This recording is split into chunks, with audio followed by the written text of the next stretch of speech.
Hi hello friends, మీరు చూస్తున్నారు middle class Mahesh. ఇప్పుడే అందిన వార్త, మరో తీవ్రమైన వైరస్ పుట్టింది. ఇంకా ప్రజల ప్రాణాలు గాల్లో. ఫ్రెండ్స్, ఈ వీడియో చూసే ముందు మన వీడియోకి ఒక లైక్ చేయండి ఫ్రెండ్స్, ఎందుకంటే మీరు చేసే ప్రతి లైక్ నాకు ఎంతో సపోర్టివ్ గా ఉంటుంది.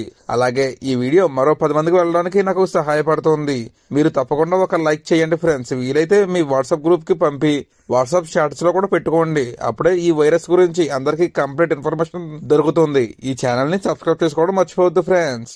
2024లో ప్రపంచవ్యాప్తంగా 5 లక్షల కంటే ఎక్కువగా నోరో వైరస్ కేసులు నమోదయ్యాయి. ఈ ఏడాది ఈ కేసుల సంఖ్య రెట్టింపు అవుతుందని వైద్య నిపుణులు చెబుతున్నారు. చలికాలంలో ఈ వైరస్ వేగంగా వ్యాప్తి చెందే అవకాశం ఉంది. ఐరోపా దేశాల్లో ఈ వైరస్ ప్రభావం మరింత ఎక్కువగా కనిపిస్తోంది. నోరో వైరస్ కారణంగా వాంతులు, విరోచనాలు వంటి లక్షణాలు కనిపించవచ్చు. ఈ వైరస్ వృద్ధులు, పిల్లలు, అల్పమైన రోగనిరోధక శక్తి ఉన్న వారిపై ఎక్కువ ప్రభావం చూపుతోంది. వ్యక్తిగత పరిశుభ్రత పాటించడం, చేతులు కడుక్కోవడం ద్వారా ఈ వైరస్ వ్యాప్తిని తగ్గించవచ్చు.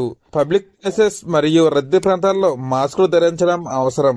పాజిటివ్ కేసులు పెరుగుతున్నందున ప్రభుత్వం అప్రమత్తంగా ఉంది. వైద్య నిపుణులు వ్యాధి నియంత్రణ కోసం అవగాహన కార్యక్రమాలు చేపట్టాలని సూచిస్తున్నారు. మరి దీనిపై మీరేమంటారు కామెంట్ లో తెలియజేయండి. ఇది ఫ్రెండ్స్ ఈరోజు ఈ వీడియో. మరిన్ని వీడియోస్ కోసం మన ఛానల్ ని సబ్స్క్రైబ్ చేసుకోండి. Thank you friends.